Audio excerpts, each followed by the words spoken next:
আজকে বানাবো চিড়ের পোলাও।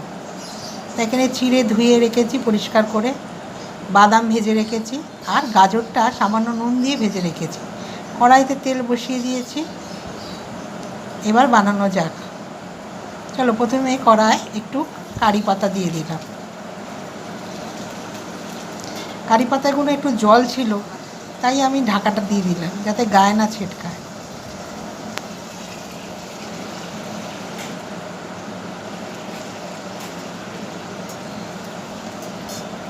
এবার কারি পাতাগুলোকে একটুখানি ভাজা ভাজা করে নেব। 2-4 মিনিট তেলে একটু কারি পাতাগুলো নেড়ে নিলাম। তারপর আমি কুচনো পেঁয়াজ এর মধ্যে দিয়ে দেবো।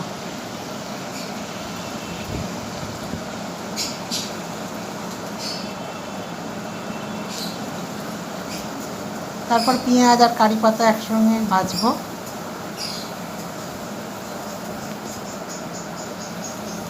কারি পাতার গন্ধটা খুব ভাল লাগে, আর চিড়ের পোলাওয়ে কারি পাতা দিলে টেস্টটাও খুব সুন্দর হয়।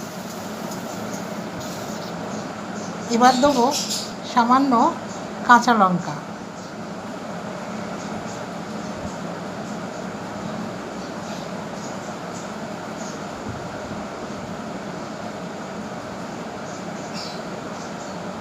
ভালো করে নাড়াচাড়া করে নেব।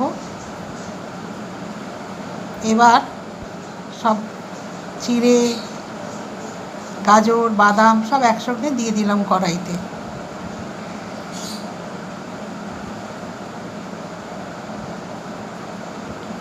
এবার ভালো করে সব একসঙ্গে মিশিয়ে নেব।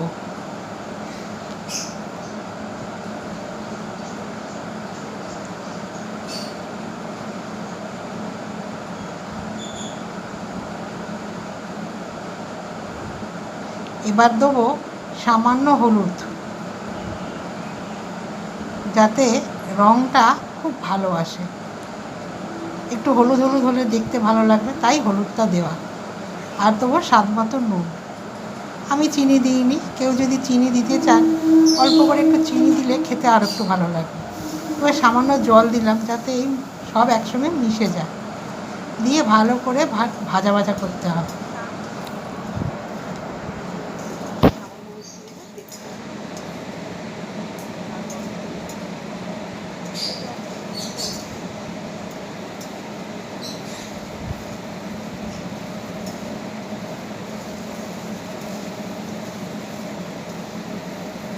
নেড়ে চেড়ে ভালো করে সব মিশিয়ে নিলাম। এবার নামানোর আগে খানিকটা গোলমরিচের গুঁড়ো দেবো।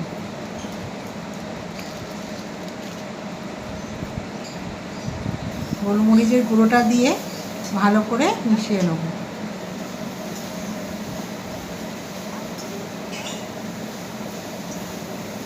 যা গরম পড়েছে, রুটি খেতে ভাল লাগছে না, তাই চিড়ের পোলাও বানানো। চলো, এই দেখো রেডি হয়ে গেল আমার চিড়ের পোলাও।